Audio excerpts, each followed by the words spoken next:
Bwana Yesu asifiwe, mtu wa Mungu. Unanisikiliza siku ya leo. Nichukue fursa hii kukukaribisha katika chaneli yetu pendwa ya Apostle Katambi.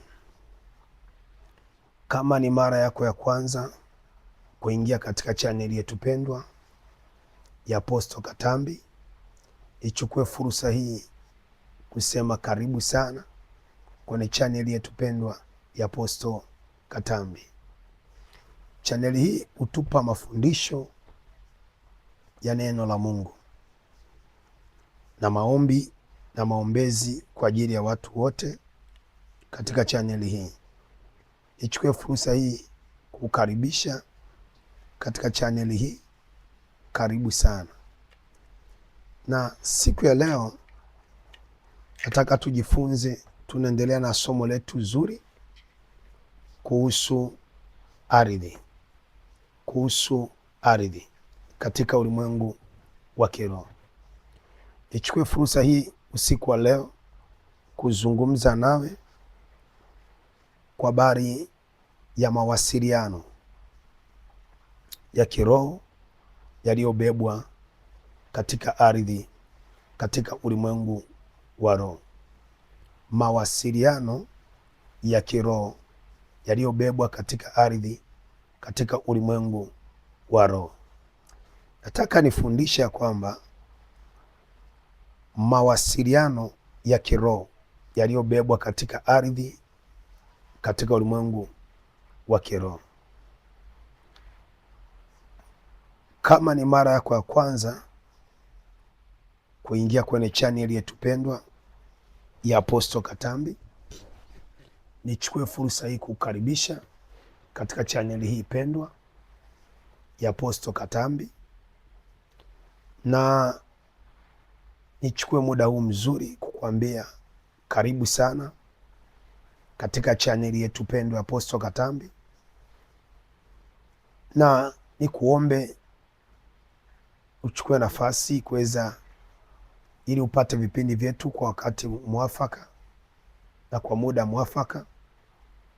Unaweza ukasubscribe channel hii na Mungu wa mbingu na nchi atakutendea katika maisha yako, ili uweze kupata vipindi vyetu vya wakati una subscribe channel hii, na utapata masomo yetu kwa wakati na kwa muda mwafaka. Pia unaweza kuweka comment yako hapo chini, unaweza kulike video zetu na kushare. Mungu akubariki sana katika jina la Yesu aliye hai. Tuanze moja kwa moja mawasiliano ya kiroho yaliyobebwa katika ardhi. Katika ulimwengu wa mwili kuna vitu vinatumika kuwasiliana kati ya mtu na mtu, nchi na nchi. Mawasiliano ni kitu chochote ambacho kinatumika kujenga uhusiano au kuwakilisha ujumbe fulani kwa mwingine, au kuwakilisha taarifa fulani kwa mwingine. Mawasiliano ni kitu chochote kinachotumika kujenga ukaribu kati ya mtu mwingine au kufikisha ujumbe kwa mtu mwingine. Yako mawasiliano ya kimwili na pia yako mawasiliano ya kiroho. Katika ulimwengu wa mwili kuna njia nyingi za kuwasiliana. Kuna njia nyingi za kuwasiliana ulimwengu wa mwili tunaoishi, wa damu na nyama. Njia mojawapo ya kuwasiliana katika ulimwengu wa mwili ni njia ya simu. Simu unawasiliana kati ya mtu na mtu. Lakini kuna njia za email, unawasiliana kati ya mtu na mtu. Lakini pia kuna njia ambazo tofauti na njia email, kuna njia za redio unaweza ukapata mawasiliano kati ya mtu na mtu. Lakini kuna njia email unaweza ukapata mawasiliano kati ya mtu na mtu, na pia kuna njia nyingine ambazo unaweza ukapata mawasiliano kati ya mtu na mtu za satellite. Hivyo pia unaweza ukapata mawasiliano kati ya mtu na mtu. Lakini tunaenda kujifunza njia za rohoni ambazo zinaweza kuleta mawasiliano kati yako na ulimwengu wa roho. Njia za rohoni ambazo zinaweza kuleta mawasiliano kati yako na ulimwengu wa roho. Njia mojawapo inaweza kuleta mawasiliano kati yako na ulimwengu wa roho ni ardhi. Kuna njia ya anga, kuna njia ya ndoto, lakini njia kubwa kabisa kuliko njia zote ni ardhi. Imebeba mawasiliano kati yako na ulimwengu wa kiroho. Nasema mtumishi, unaongea nini? Nasema mtumishi, unaongea nini? Ardhi inaweza ikasababisha mawasiliano kati yako na mtu mwingine. Ardhi inaweza kutoa mawasiliano kati yako na mtu mwingine. Okay, tutaanza kama ifuatavyo. Ardhi imebeba asili ya kiroho. Ardhi imebeba asili yako ya kiroho. Shahidi wa kwanza unapofanya dhambi huwa ni ardhi. Shahidi ya kwanza mtu anapouawa katika eneo fulani huwa ni ardhi. Shahidi wa kwanza anayeweza kuzungumza kwa habari ya mambo yako au maisha yako huwa ni ardhi katika ulimwengu wa kiroho. Ndio maana tunaona katika kitabu cha Mwanzo sura ile ya 4, kitabu cha Mwanzo sura ya 4, ardhi inabeba mawasiliano katika ulimwengu wa roho. Kwa wale ambao waliokwenda kwa waganga kienyeji ili kutafuta msaada kwa mganga kienyeji, mganga anajua siri hii. Hawezi akakuagua mganga bila kukwambia kanyaga kwenye ardhi, kanyaga nyayo zako kwenye ardhi. Unapokanyaga kwenye ardhi, tayari mganga anaanza kusoma maisha yako, anaanza kusoma we ni mtu wa namna gani, anaanza kusoma we umetokea wapi, anaanza kusoma unapita mapito gani. Kinachompa mawasiliano ya maisha yako ni ardhi, ndio inakusemea kule uliko katika ulimwengu wa kiroho. Mwanzo, kitabu cha Mwanzo sura ile ya 4 mstari ule wa kuanzia mstari wa 4. Mwanzo sura ya 4 kuanzia mstari wa 4. Bali Kaini hakumtakabali sadaka yake. Kaini akaghadhabika sana, uso wake ukakunjamana. Bwana akamwambia Kaini, kwa nini una ghadhabu na kwa nini uso wako umekunjamana? Kama ukitenda vyema utapata kibali, usipotenda vyema dhambi inakuotea malangoni, nayo inakutamani wewe lakini ya kupasa uishinde. Mstari wa 8. Kaini akamwambia Abeli ndugu yake, twende uwandani. Ikawa walipokuwepo uwandani, Kaini akamwinukia Habili nduguye akamuua. Bwana akamwambia Kaini, yuko wapi Habili ndugu yako? Akasema, sijui mimi, wala sio mlinzi wa ndugu yangu. Akasema, umefanya nini? Sauti ya damu ya ndugu yako inanililia kutoka ardhini. Sauti ya damu ya ndugu yako inanililia kutoka ardhini. Mwanzo sura ya 4 mstari wa 10. Maandiko yanasema sauti ya damu ya ndugu yako inanililia kutoka ardhini. Nini nataka tujifunze katika siku ya leo? Mpendwa unanisikiliza katika chaneli yetu pendwa ya Apostle Katambi, kwamba kuna mawasiliano kati ya ardhi alafu na kati ya Habili alafu na kati ya Mungu wa Habili, Mungu wa mbingu na nchi. Kwa hiyo ardhi inakuwa kiunganishi kati ya Habili na Mungu, alafu ardhi inakuwa kiunganishi kati ya Habili na Mungu. Sasa watu wengi hawajajua siri hii, kwamba ardhi inabeba mawasiliano ya kiroho. Huyu Habili hayupo tena, amepata matatizo, yuko kwenye mazingira ya kifo, ameuawa, hawezi kuongea, hawezi kujisemea, hawezi kunena kwamba maisha yangu yakoje, hawezi kunena kwamba hawezi kusaidiwa. Lakini kinachomzungumzia, kinachomsemea kwa Mungu wa mbingu na nchi ni ardhi. Inatoa mawasiliano kwamba Habili yuko wapi, Habili amekufa, Habili ameonewa, Habili ameteswa, Habili yuko hapa amekufa.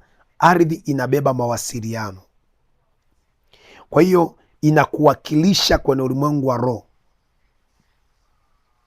kati ya miungu au falme wa Mungu aliye hai, kati ya miungu au ngome za giza. Kwa hiyo ardhi inaweza ikabeba mawasiliano kati ya Mungu wa mbingu na nchi au kati ya miungu au falme za giza katika ulimwengu wa roho. Kuna mawasiliano kati ya miungu na ardhi, au kuna mawasiliano kati ya ardhi na Mungu aliye hai. Kwa hiyo Habili alikuwa amekufa, lakini ardhi inatoa mawasiliano, inamsemea kati yake na Mungu. Na hii siwezi kushangaa sana katika nyakati tunazoishi leo. Katika nyakati tunazoishi leo, watu wengi wanapokwenda kwa waganga kienyeji, huwa mganga anakuambia kanyaga hapo. Baada ya kukanyaga tu kwenye ile ardhi, tayari anaanza kusoma mambo yako, tayari anaanza kusoma we ni mtu wa namna gani, umetoka wapi, maisha yako yakoje, maisha yako yakoje, familia yako ikoje. Nini kinampa mganga akutambue? Nini kinamfanya mganga ajue kwamba umeshaoa, umeacha? Nini kinamfanya mganga ajue kwamba una shida fulani unataka utendewe? Ardhi ndiyo ambayo inaongea, ndiyo ambayo inatoa mawasiliano katika ulimwengu wa kiroho. Nasema mtumishi, unaongea nini? Kitabu cha Ezekieli sura ya 10 na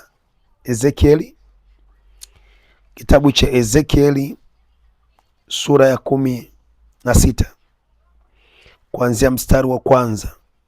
Ardhi inatoa mawasiliano katika ulimwengu wa roho, imebeba mawasiliano katika ulimwengu wa kiroho. Kwa Ezekieli sura 16 anasema, neno la Bwana likanijia tena na kusema, mwanadamu, ujulishe Yerusalemu machukizo yake, useme, Bwana Mungu aiambia Yerusalemu hivi, asili ya kuzaliwa kwako kutoka katika nchi ya Mkanani. Mwamori alikuwa baba yako na mama yako alikuwa Mwiti.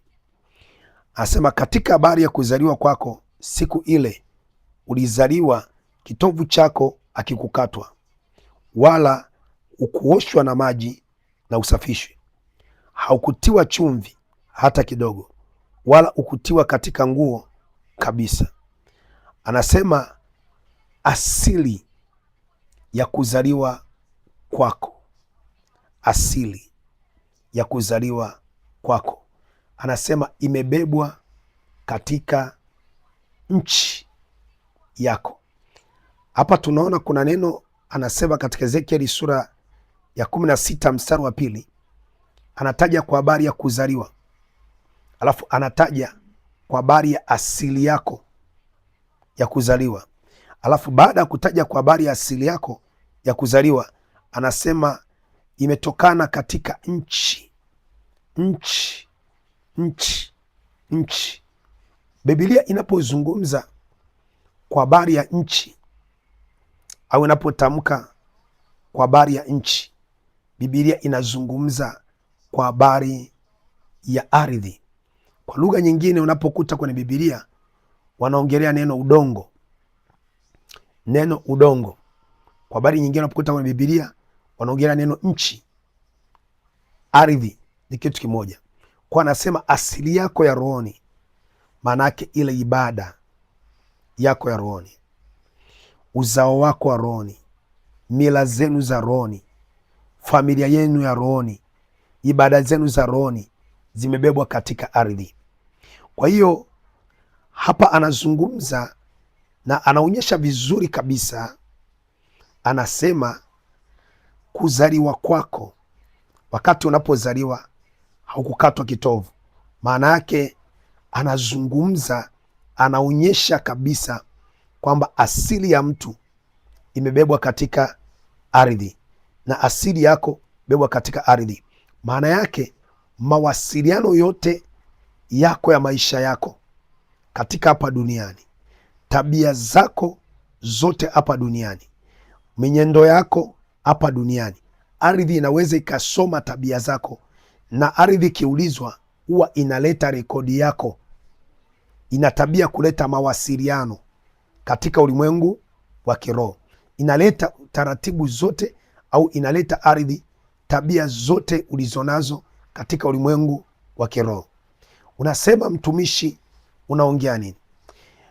Ushawahi kujiuliza kwa nini mchawi anapotaka kuroga huwa anaenda anauliza wewe umezaliwa wapi? Umetoka mkoa gani? Umetoka nchi gani?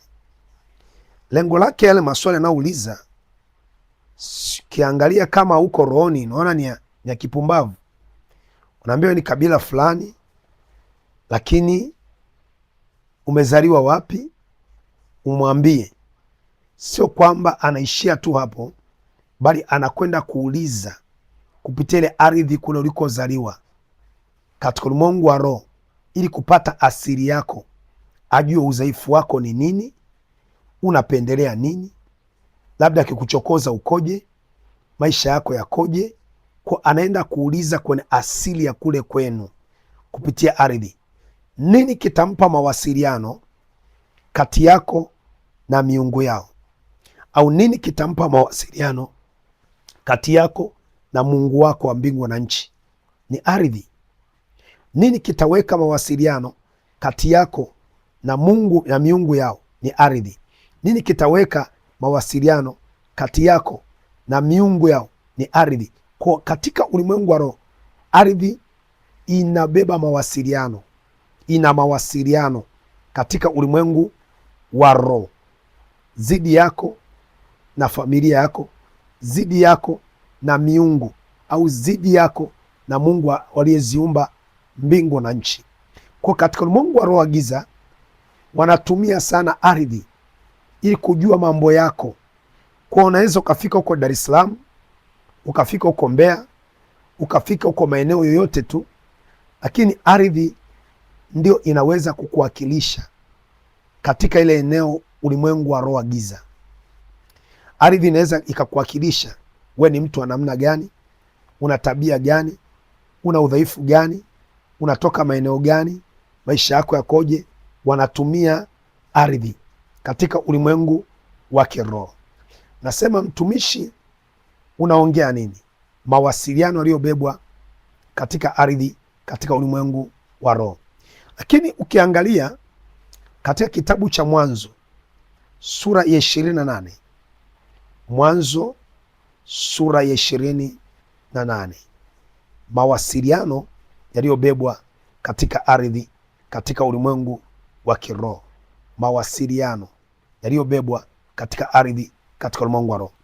Mwanzo sura 28 mstari ule mwaridhi na kuwakilisha mawasiliano, beba mawasiliano katika ulimwengu wako wa roho. Mwanzo sura 28 mstari ule wa 10 utaona kwa habari ya ndugu anaitwa Yakobo. Yakobo na Esau. Yakobo na Esau. Utaona Yakobo wakati anatoroka, alipoiba zile baraka za ndugu yake Esau. Yakobo wakati anatoroka, Biblia inasema ya kwamba Yakobo akafika sehemu fulani. Mwanzo sura 28 mstari wa 10. Mwanzo sura 28 mstari wa 10. Yakobo akatoka Belisheba kwenda Haran, akafika mahali fulani, akakaa huko usiku kucha, maana jua lilikuwa limekuchwa. Akatoa jiwe moja la mahali pale, akaliweka chini ya kichwa chake, akalala usingizi pale pale. Akaota ndoto, tazama, ngazi imesimamishwa juu ya nchi na ncha yake yafika mbinguni. Tena tazama, malaika wa Mungu wanapanda na kushuka. Mwanzo sura 28 mstari ule wa 20 wa 10 mpaka 12. Yakobo nafundisha mawasiliano yaliyobebwa katika ardhi, mawasiliano yaliyosimamishwa katika ardhi. Yakobo anatoroka kutoka katika nchi ya Haran, anatoka katika nchi, Biblia inasema Yakobo akatoka Belisheba kwenda Haran. Alikuwa Belisheba akaenda Haran. Asa Biblia inasema wakati anatoroka Yakobo, alifika sehemu moja, akakuta katika ile eneo kuna kitu kinaitwa, kwa ile eneo kuna kitu kinaitwa, hapo anaelekea Haran, akakuta kuna msitu mkubwa tu, lakini ule msitu mkubwa, Yakobo akabidi alale usingizi pale. Kasikia usingizi wa kawaida, akabidi aweke jiwe kichwani aweze kulala. Ghafla kwenye ulimwengu wa roho akafunguliwa macho ya rohoni. Kumbuka anafundisha mawasiliano yaliyobebwa katika ardhi. Yakobo alipolala usingizi, ghafla akaona ngazi imesimama juu ya nchi, afu ncha yake imefika mbinguni. Iko kwenye ardhi, imefika mbinguni. Akaona malaika wa Mungu wanapanda na kushuka, wanapanda na kushuka. Yakobo akasema, sikujua mahali hapa panatisha kama nini. Unapoota ndoto kwa habari ya ngazi, zile step za ngazi, inamaanisha mawasiliano. Mawasiliano katika ulimwengu wa roho. Kwa Yakobo alipoona zile ngazi zilikuwa katika ulimwengu wa roho, zinamaanisha mawasiliano ya kiroho. Lakini mawasiliano yale yamebebwa wapi? Mawasiliano yale ya kiroho yamebebwa wapi? Au yamechukuliwa wapi? Mawasiliano yale ya kiroho yamebebwa katika ardhi. Ngazi ilikuwa katika nchi na ilikuwa imepanda mpaka mbinguni, na akaona malaika wa Bwana anapanda na kushuka kwenye ile ardhi katika ulimwengu wa roho. Ukigundua siri hii, kama hiyo ardhi unayokaa anayoitawala ni watu wa Mungu, ardhi hiyo itabeba mawasiliano ya kimungu. Ardhi unayoishi kama unaitawala ni watu wa Mungu na wameiombea watu wa Mungu, itabeba utawala wa kimungu. Kama hiyo ardhi unakoishi watumishi wa Mungu wameshindwa kuiombea na kuitakasa na kuimiliki, kwa katika ulimwengu wa roho watakaotawala ardhi hiyo ni wachawi. Kwa kinachotoa mawasiliano kwamba katika mtaa wetu, katika kijiji chetu, katika wilaya yetu, mkoa wetu, kinachotoa mawasiliano katika ulimwengu wa roho ni ardhi, ndio inatoa mawasiliano katika ulimwengu wa kiroho, kwamba huyu mtu ni mtu fulani, huyu mtu aliyekanyaga kwenye ardhi yetu ni mtu fulani. Kumbuka, mawasiliano yale si katika ulimwengu wa mwili, ni katika ulimwengu wa kiroho. Ardhi inatoa mawasiliano kwamba aliyekanyaga hapa ni mtu wa Mungu, ni mtu mwenye nguvu ya Mungu, wanasoma kwenye ardhi. Ndio maana kwa Kaini na Habili alipouawa, kilichokuwa kinaongea au kinawasilisha mashtaka yale kwa Mungu ilikuwa ni ardhi, ndio ilikuwa inawakilisha mashtaka yale kwa Mungu wa mbingu na nchi. Kwa hiyo katika ulimwengu wa roho, wachawi wanapochukua majina yako yale matatu, haswa ile jina la babu, wanapochukua huwa wanakwenda kutafuta asili ya kwenu. Ndio Ezekieli sura 16 mstari wa 2 mpaka wa 4 anasema asili ya kuzaliwa kwako. Maana yake asili ya kuzaliwa kwako, maana yake mawasiliano ya kuzaliwa kwako. Umetoka wapi? Umekulia wapi? Maisha yako yakoje? Kwenu kuna miungu gani? Kwenu kuna madhabahu gani? Kwenu kuna falme gani? Hizi zote madhabahu, ibada gani? Zote zimebebwa kwenye ardhi katika ulimwengu wa nini? Wa roho. Kwa wakitaka kupata mawasiliano ya giza au ya upande wa kwako, we ni mtu wa namna gani, watumie mbinu gani, watafute udhaifu wa kwenu, wanatumia ardhi ya kwenu, ndiko wanakwenda kuuliza. Naomba nifuatilie somo lijalo kwa kusubscribe channel hii ili uwe wa kwanza kupata vipindi vyetu kwa wakati. Unaweza kuweka comment yako hapo chini. Mungu akubariki sana. Niamua nizungumze na usiku wa leo wa manane. Mungu akubariki katika jina la Yesu hai. Amen.